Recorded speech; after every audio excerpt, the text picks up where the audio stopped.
right, and welcome to the Common Creative Podcast, episode number 5, with your host, Tim Gardner. And today we're here with writer, filmmaker, and actor Robert Lobosco, director and producer of Australian feature film Dad. Rob, thanks so much for coming in. This episode is our first episode for 2020. And before we jump in, is there any goal or kind of thought of change that you'd like to tell us about for this year? Something that you want to do differently in 2020, even though we're already 2 months in? Hi, Tim. I think I'm just progressing with my mantra that I've sort of set up for myself. You know, the whole thing of don't wait, create. So I think I'm moving through 2020 and this brand new decade with that in mind. So the don't wait, create. I think that's worked really well for me in the last decade. So I'm bringing it with me in this decade. So yeah, it's a great mantra to wake up to every morning and bring about that motivation that we all need. Yeah. Could you tell us a little bit more about what that mantra means on a deeper level? On a deeper level, it goes beyond just creating script or creating dialogue or creating TV series or films or I think it's all about don't wait to create a new version of yourself or something new about yourself, because you know there's a whole thing about transformation and change and how important that is. But I think it goes a little deeper in you don't necessarily have to transform and completely change. You just need to find those new bits of yourself that you need to create or develop or work a little more toward in developing, those new aspects of yourself, which that's what this decade means for me. It's about, delving more into your strengths, into your passions, into your beliefs, and working on those to create those in a way that not only is empowering for myself, but also empowering for people reading my work, watching my work. So that's a deeper meaning for that mantra. But yeah, it stands really strong for me that, don't wait, create. Yeah, it was interesting what you said about change, because you've been performing for the past 25 years. So in that time, I imagine there's been plenty of change and change in your career and change in yourself. But how did you go from originally just being interested in acting? How did you change so that you branched out to wanting to make your own stuff and having your own ideas? Where did that come from? I think it's always exciting when you get given a script from another writer because you're reading something completely raw, completely fresh. But then, you sort of have all these ideas in your head, I want to develop this character. I want to develop this situation or scene or story or TV series or film. So I think that's always something that any actor will go through. It's great bringing to life someone else's dialogue and script, but then you get to a point where those ideas that sit in your brain sort of need an outlet to come out. So it's quite amazing what actually flows and comes out when you put pen to paper and get your ideas onto, during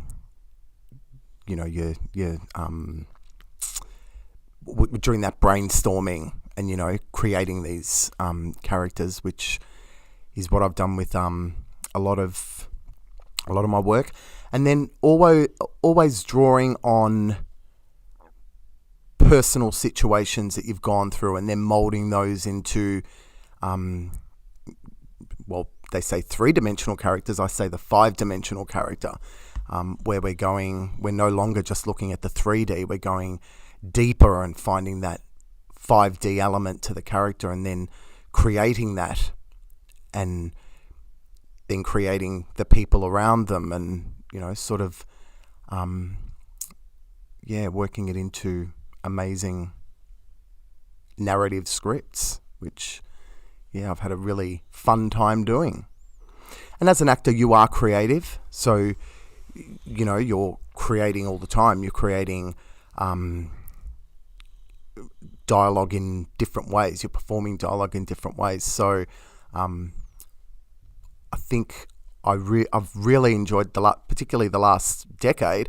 I've enjoyed creating those characters that really resonate with lots of people. Yeah.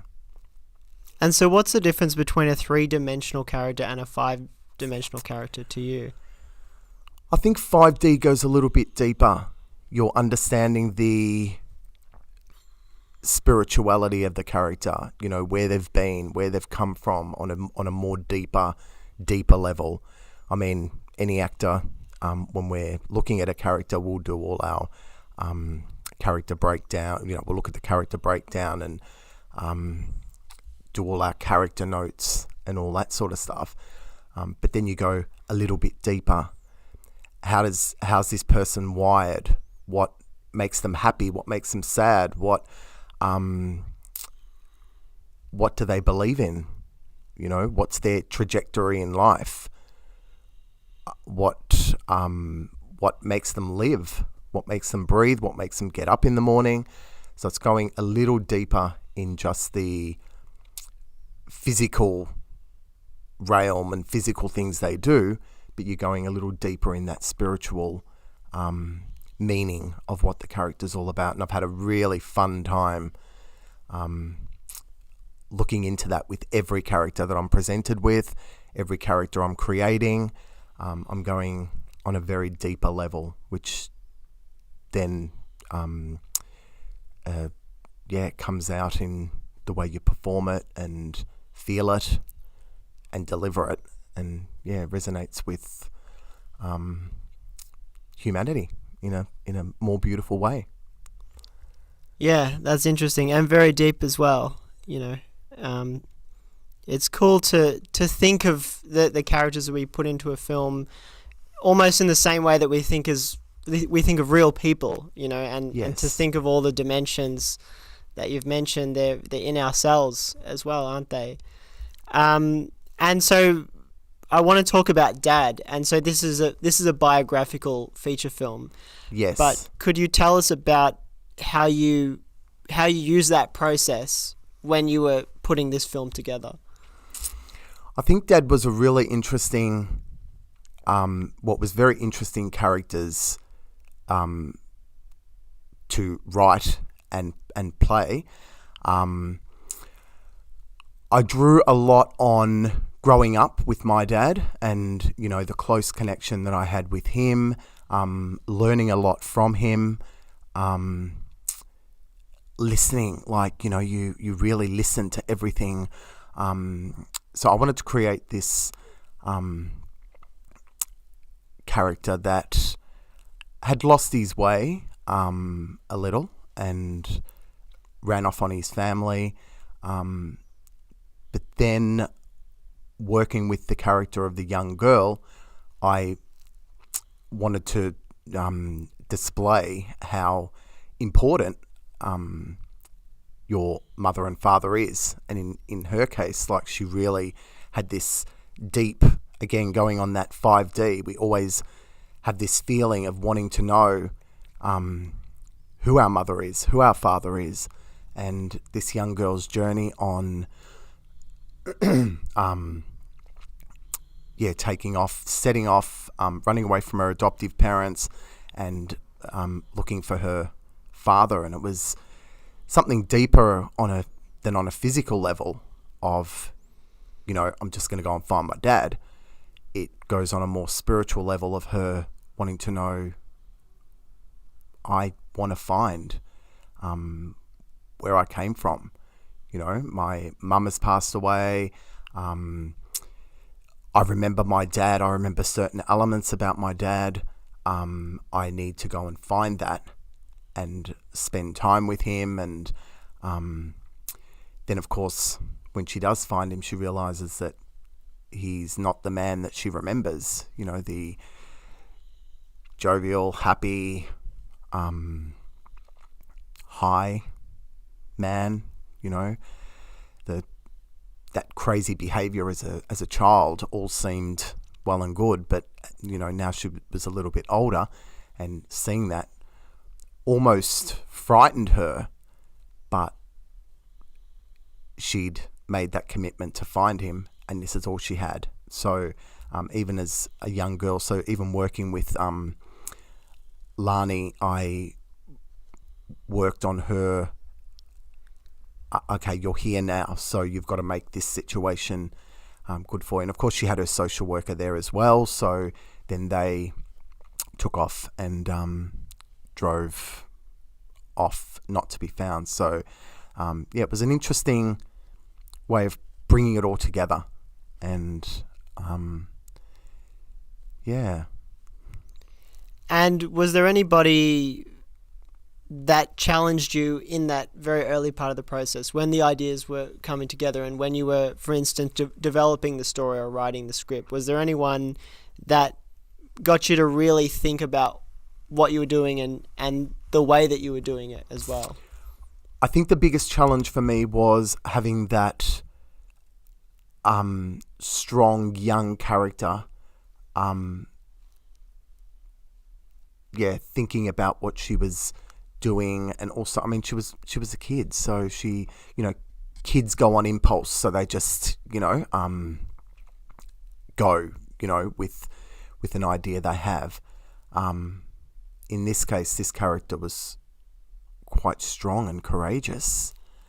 So I needed to really challenge myself and not put myself back to when I was a child, and actually look at that character in a completely different sense of, this very courageous kid.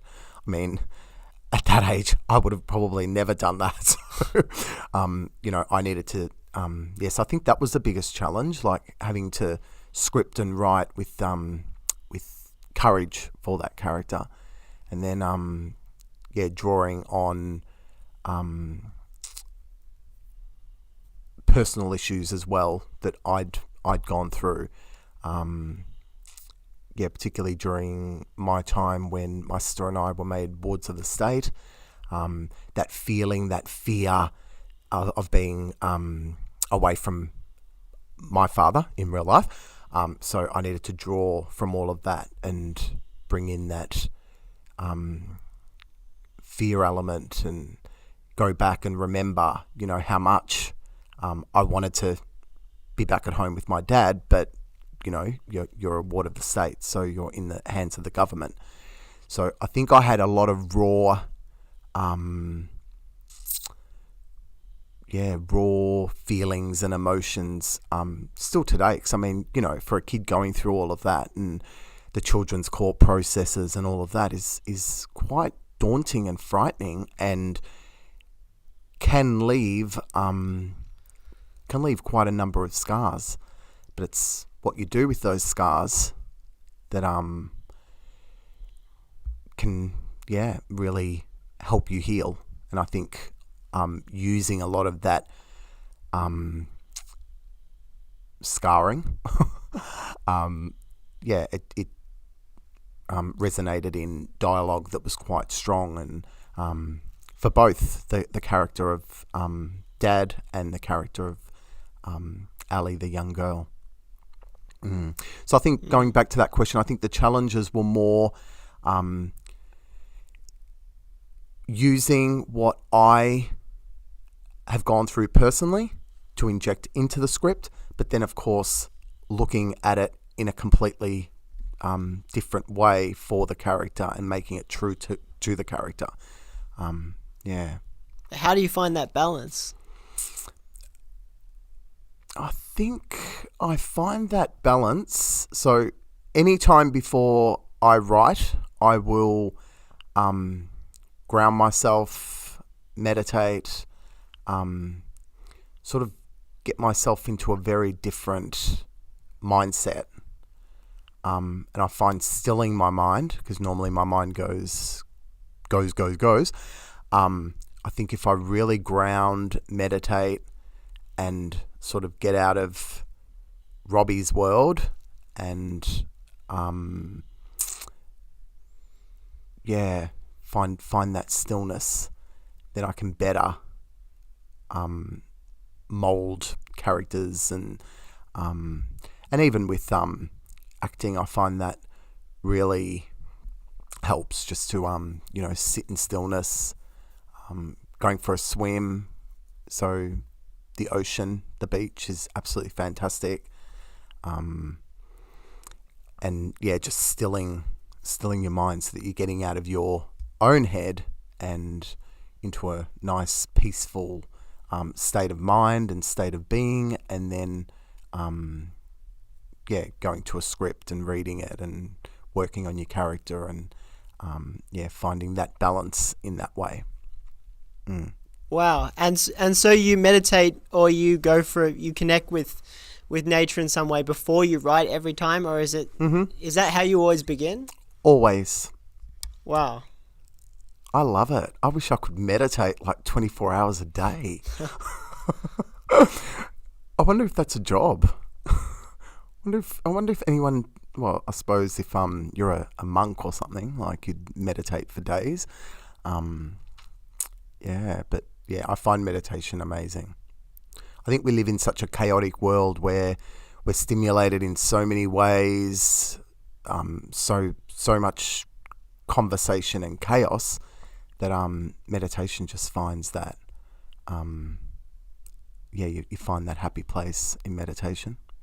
In saying that, on other occasions I need the activity. So if I'm writing, particularly when I wrote a horror film called Hand, I couldn't meditate before writing. I needed something, like I needed to jump in the car and go and run 25 errands and create chaos within my head, or go on a 25k walk run to create like activity, movement.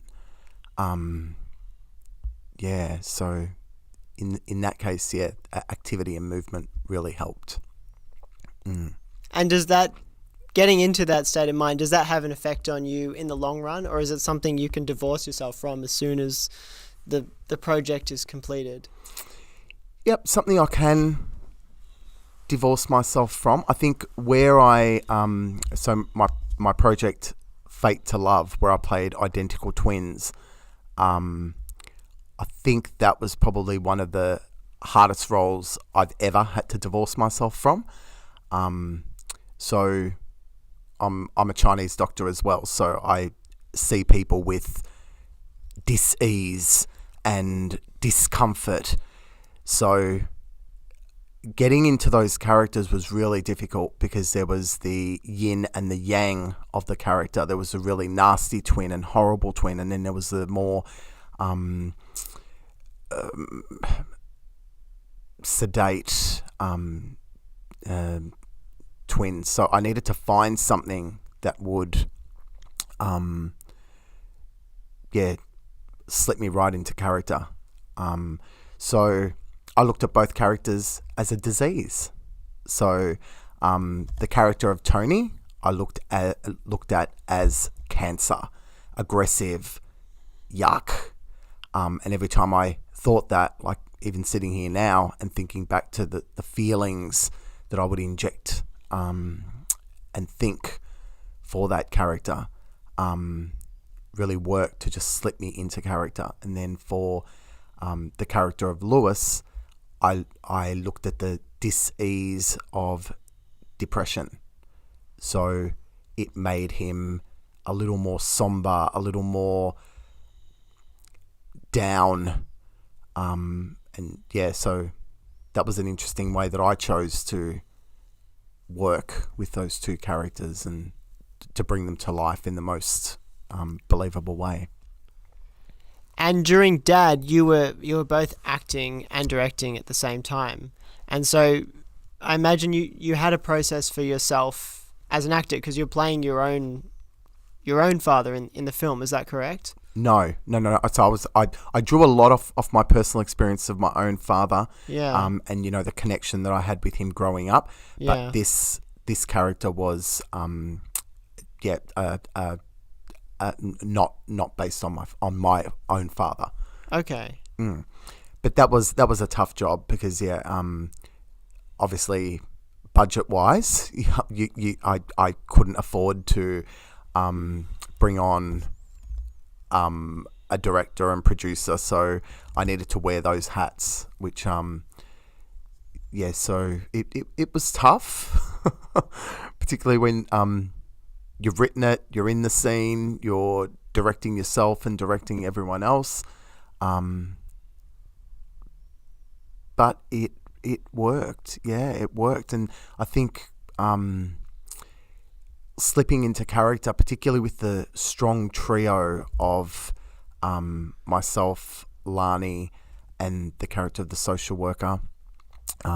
So that sort of, the three of us molded to bring that to life in the most organic way. Yeah, right. But it is tough. Yeah, like when you're wearing all those hats. It's quite difficult, but they all, well, one of my favorite sayings is it always seems impossible until you've done it. Even sitting here now, I think, how do we do it? We shot it all in 2 clumps, but total 7 days of filming. So we did 3 days and then 4 days. So we shot a feature film in 7 days, and then the editing process, and then the special effects, and So I'm just sitting here thinking, wow. Yeah. But I think that's what you do when you're so passionate about your craft, and lots of people do it, and get the job done.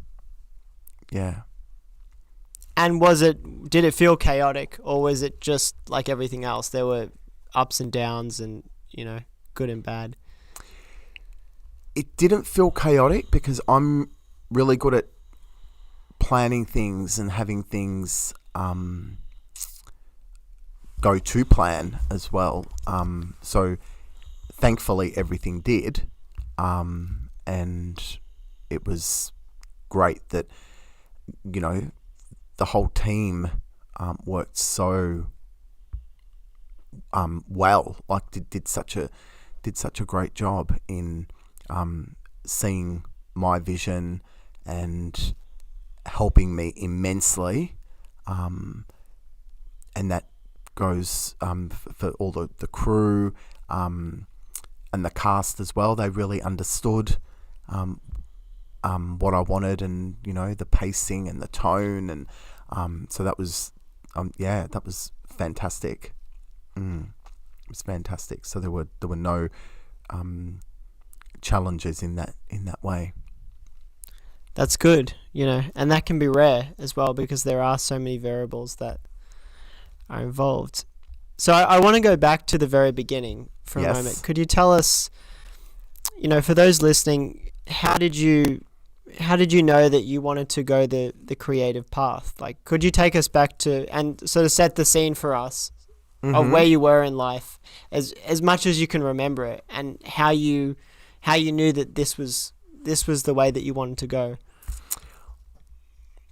I remember growing up and being put in front of the TV with great movies like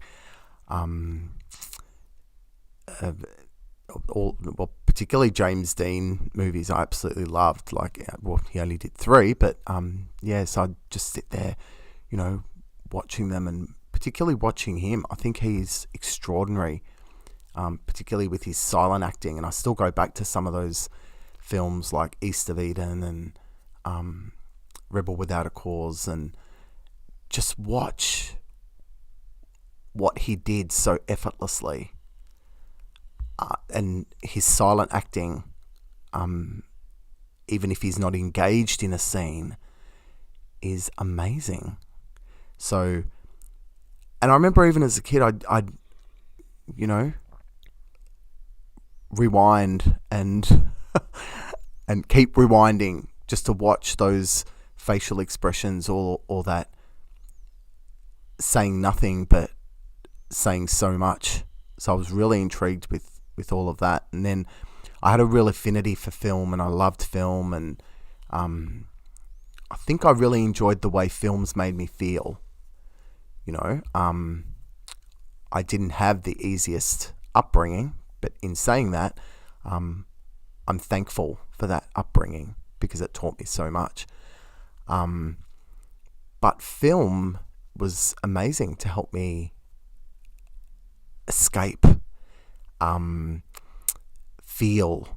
So, I'd watch a film and I'd be like, oh, wow, I feel so good now. Oh, I've watched that, but it's made me really, not feel so good, which was okay because, as a kid, we try to mask all our emotions and feelings and push them down. So, I think film for me was a great outlet to heal.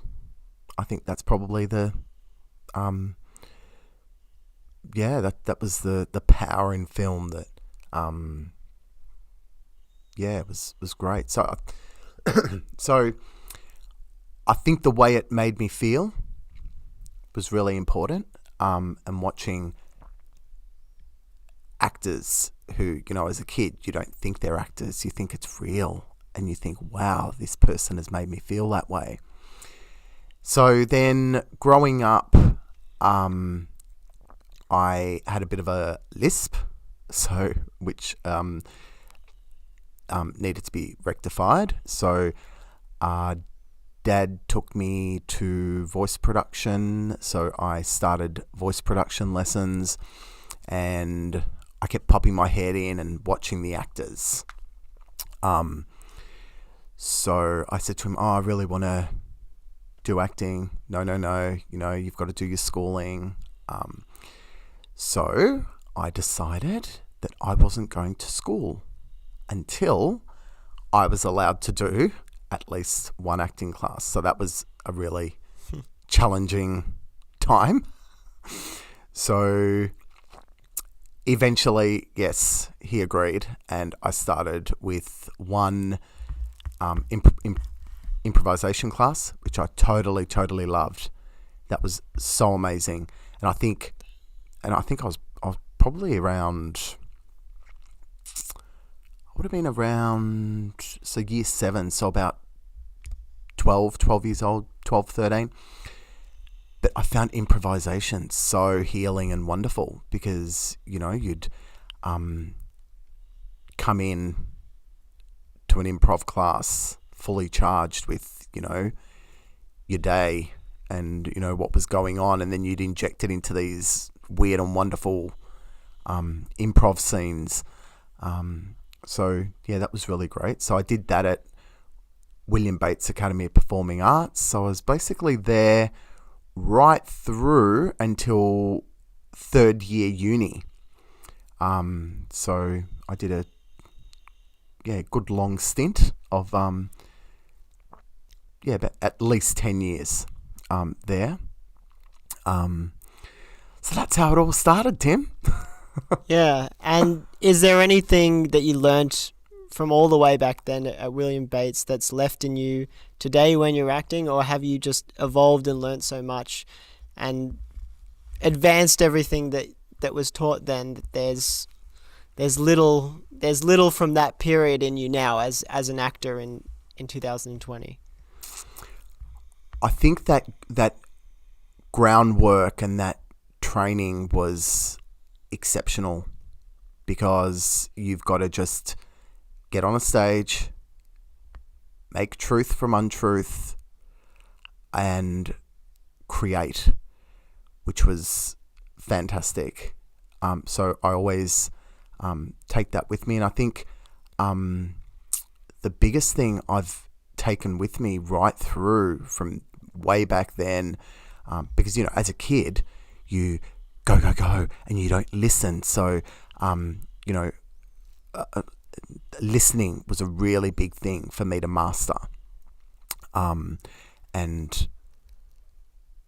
listening to what the other actor says is more important than your own dialogue, because what the other actor is giving you is creating a shift within your character and flaring up emotion, or moving you in some way. So it's so important. What your fellow actor, their dialogue is what is most important, because that's how you find the reaction and what you're coming back with. So I think that was really, really great to work through that and learn. Yeah, so I learned so much. And as well as that, I think it's so important for particularly when kids are going through a really tough time. It's so important to have that outlet and that healing taking place by creating. And I found that, which was amazing. And yeah, I mean, on a Western medicine scientific model, you're working both sides of the brain, the analytical and the creative. So it's, I found that really happy medium. But yes, I did what I learned as a kid, and learning all about the craft and acting. I still remember now, and take it with me in every role that I play. Yeah, I know what you mean but when you say healing, because I think we use the things that we write about come from internal struggles and internal issues from the past. But yes, some people, perhaps they have that issue where someone says, you should write a script about this thing that's happening, or this thing that I think is really important at the moment. But do you think that those suggestions are really helpful, or is it better to just always turn inwards and try to find it in ourselves what we really care about, and always write from the heart, rather than writing from I guess the analytical mind and thinking about what's happening in the world, and or even just how do you do it? Are there ever times when someone has suggested something to you and you think, oh, that's a really good idea, but maybe you don't feel it in yourself as much? Yeah, I totally believe that you need to have. You don't necessarily have had to go through what the characters you're writing or the characters you're playing have gone through, but you need to have some sort of understanding of it. It may not have happened to you, but it might have happened to someone that you know or cared about, and that was the case when I wrote the script for renowned author Kate Banks, Dylan. I read the book and then thought, what can I bring to this book to make it a screenplay? So, that book is amazing. Dylan's an amazing book about the coming of life of a young boy and searching for the meaning of love, life, and self. And so I looked at that character and thought, where does it sort of, hit me? Where do I connect with it? And then, took on the amazing task of bringing her beautiful, colourful, wonderful writing and turning it into a screenplay. And admittedly, I was a little nervous because I did add a few little bits in, and I thought, oh, she's either going to hate it or love it. But thankfully, she loved it.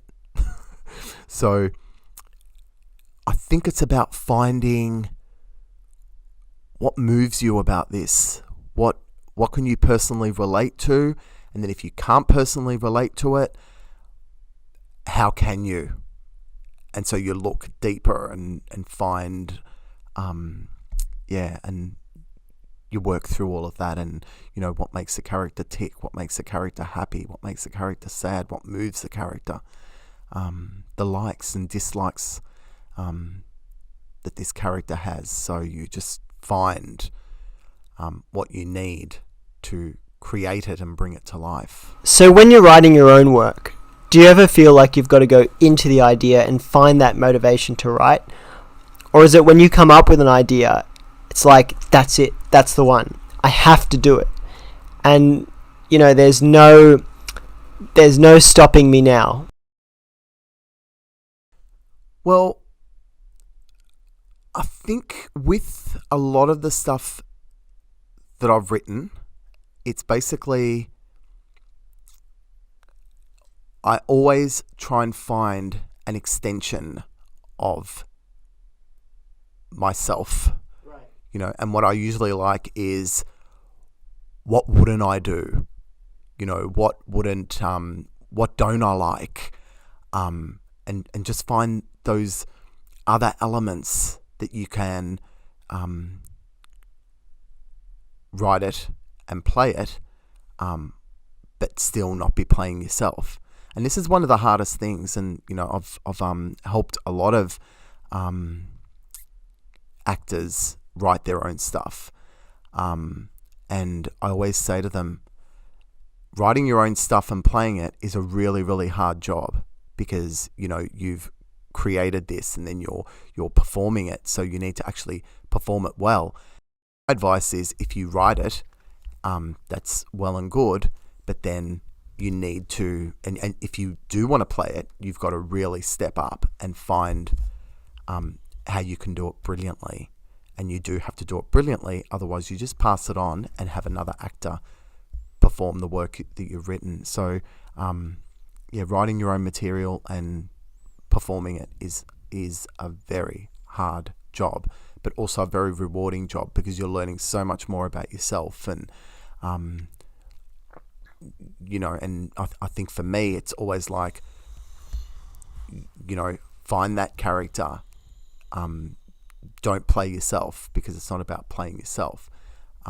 It's about, being true to that character that you've created, and making it amazingly believable. I think it's interesting you mentioned that. I had a look at your show reel, and there were some parts of that where I felt like I could see nothing of you in that character, nothing of your own personality. And so when you're working on a project like that, do you I guess, how do you divorce yourself from Rob completely? Because do you ever find like, some of my mannerisms are coming into this, and then does the director ever call you out on that, or you just notice it yourself, and then you've got to get the you out of you, I guess?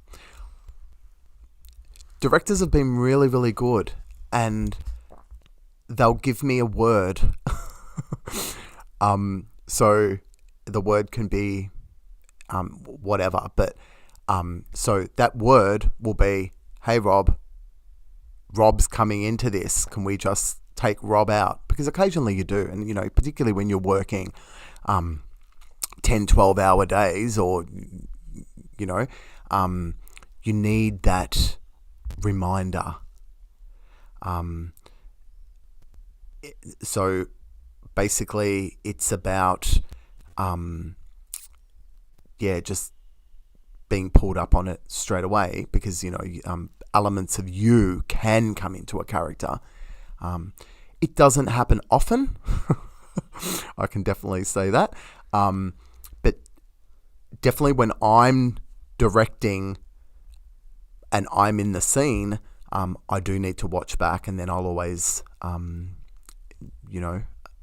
look at it and make sure that it was completely in character. Look at everybody else and be sure that they were completely in character.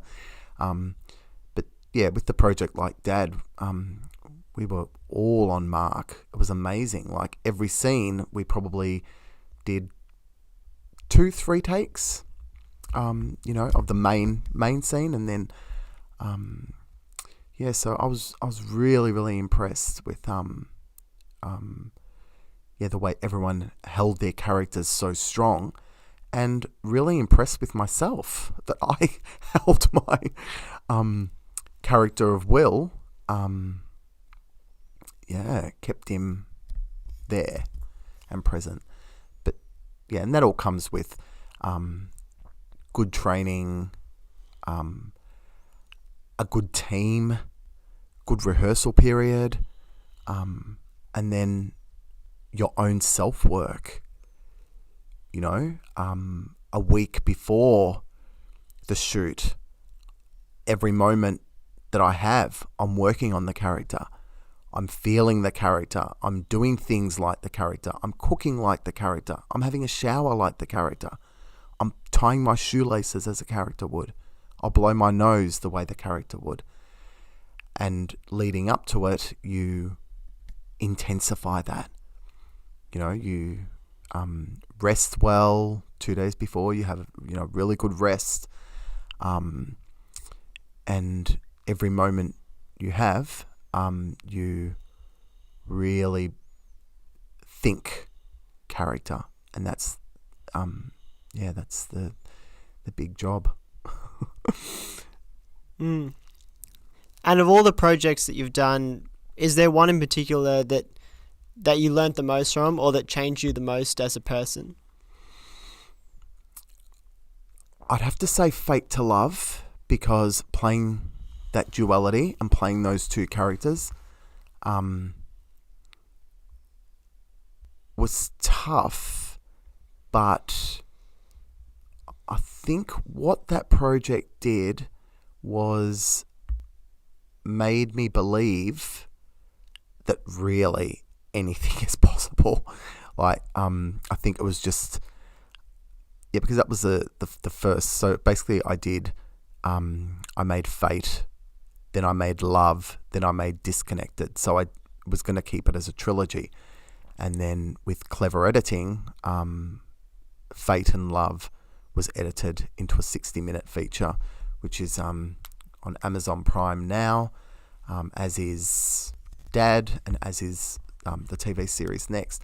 So I think from that project, I really learnt that, really, like, it was a tough thing to do, playing identical characters. And so I learnt a lot about just believing in your strengths and believing in your craft. And I think a lot of actors need to believe in their true essence. And it goes back to the 5-dimensional aspect of self. Like, we are here to tell stories. We are here to be actors, to move people, to engage people. So that's our purpose. And it becomes difficult because the work isn't there, and there's a lot of actors, and that's where you got to find that strength to create. Don't wait, create, and find something that you're really passionate about, or a story you're really passionate about, and just go with it. Just go with it, create it. because it's going to move someone, it's going to help somebody, it's going to make someone smile, it's going to make someone think, and that's our job. Yeah, absolutely. I agree. And a lot of creators struggle with that feeling of like, I'm not getting anywhere. Like, I've been at this for many years and I'm seeing very little happen. And they just can't see progress. So is there any advice you could give to someone that's earlier on in the process? I think it's really important to find what you're good at. What are you good at? Are you good at making people laugh, or are you good at making people cry? I think that's the first thing to find. Then I think it's very important to find your strengths and also find what's unique about you. What can you do differently? Because there are a lot of actors, and you need to just find that one thing. And I say one thing, and possibly people will challenge me on that and say only one thing, and I will stick to yes. What is that one thing that completely makes you different from all the rest? And then creating something that you can make and move people and entertain people with. So yeah, that's really important. And what about challenges? Like, what about those times when, even for a director, for instance, or a writer, when they're trying to get to a point where they have that freedom to be able to make a particular story, even if they found something in themselves that they know what they're passionate about, they know what they want to do, but they feel like they can't achieve it. Have you ever been through something like that, or do you have any advice for someone that's in that position? I think if you believe in any project, you'll receive it. There is always the biggest struggle. Biggest struggle is always financing and, having the money. Yeah. My biggest thing is you just think less about the how and just think about the what. What am I doing here? Why am I writing this story? So all your energy needs to go in to the creation. In saying that, yes, you do need financing and you do need money to bring it to the table and get it made. And but I think what happens and what becomes so defeating is people are resonating about the how from the very beginning. And that will disable your creativity.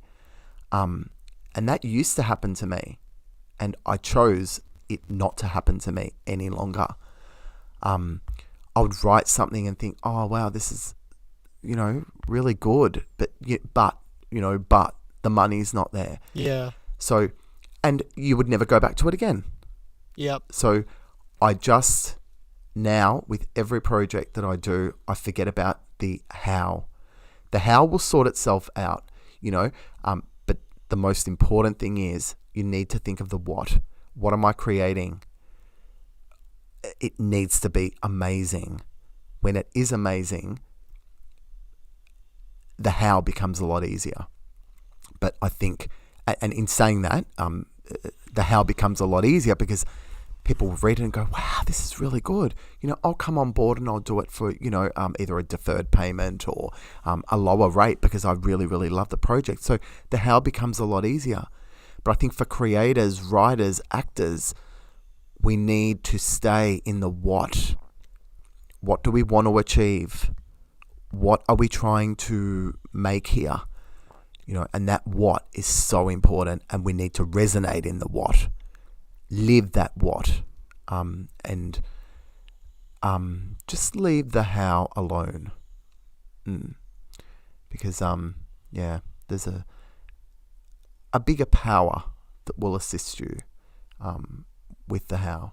And the bigger power is, people around you will align with you when you're at your best and you're creating your best.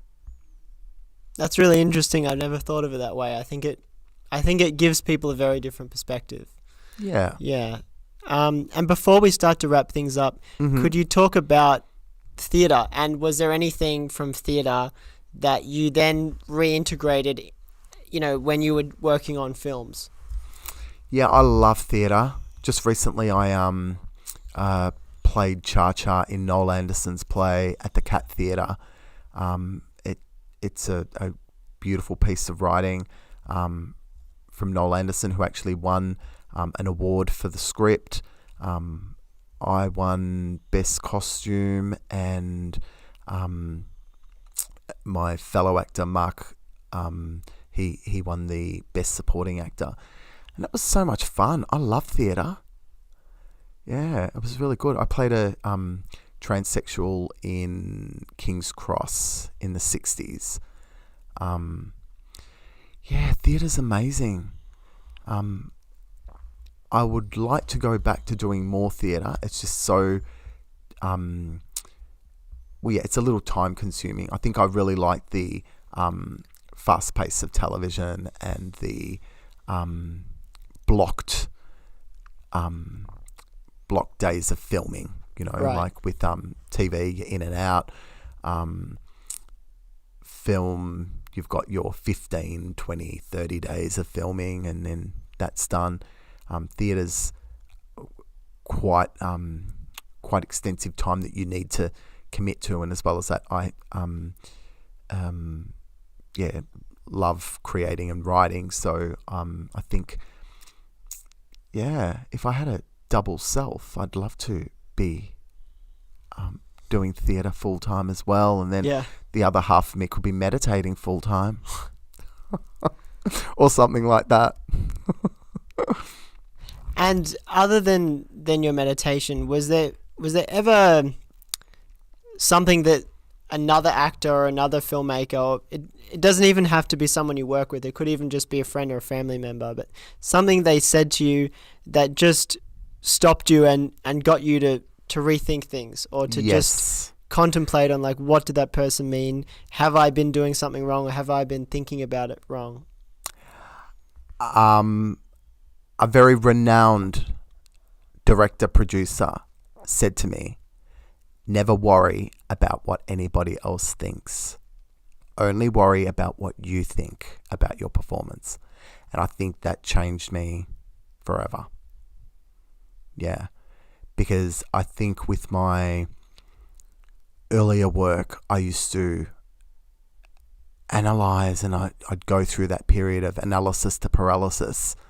And I'd be worrying about stupid things like, how did I sound in that? What did I do in that? Like, I'd be watching it and really crushing myself. So I think those words were really, really powerful for me. Don't worry what anybody else thinks about you. Only worry about what you think about yourself. So, so now I don't mind watching myself back, because it's great. I'm not watching myself. I'm watching a character that I've worked really, really hard in molding and creating. And creation is beautiful.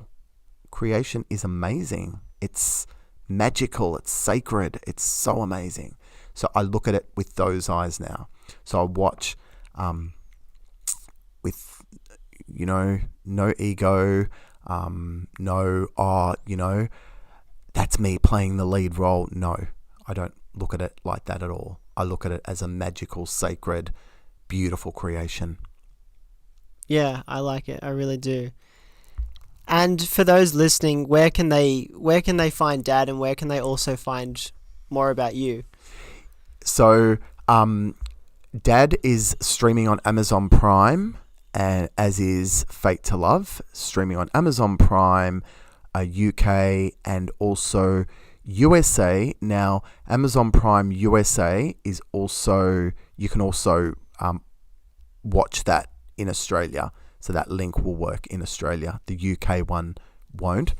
And then there's also my TV series Next, which is two series, series 1 and series 2, where I'm sure you'll enjoy, and I'm sure I'll make you laugh in Next, where I play Tobias Augustus Bramley, date addict. So that was fun. It's a little lighter than Dad, a little lighter than Fate to Love. Yeah, well, we do need that balance, don't we? Yes. And what's next for you? What's your next project? So next, I've just finished packaging and developing a TV series. I'm working with another renowned producer on the story about my mother. She died tragically when I was 10 years old.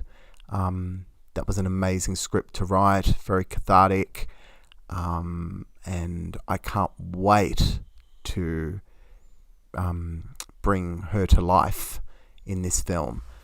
It's called Eternal Heart. I've chosen to make it an inspirational film. So I did a lot of healing writing it, and I chose not to delve into the pain and misery, but find the inspiration and the uplifting version of that story. So that was a big challenge, but yeah, that's the next project. And I've just recently finished writing a crazy, wacky Christmas film, which was great. Fantastic. And thank you so much for coming on today. I think Thank you for having me, Tim. It's been great. It has. I think you've shared a perspective on this podcast we haven't really had as someone that looks at things very deeply, and sometimes it is good to think about our intuition and like what's going on deeper with us, just, rather than just getting caught up in, analyzing things and thinking about money and thinking about writing, and I appreciate that you're doing that, and I definitely think there is something to tap into there. So thank you again, and I wish you all the best for your future projects. And I'll leave some links that our listeners can find out more about you. That's great. Thank you, everyone. Thank you for listening. And don't forget, don't wait, create.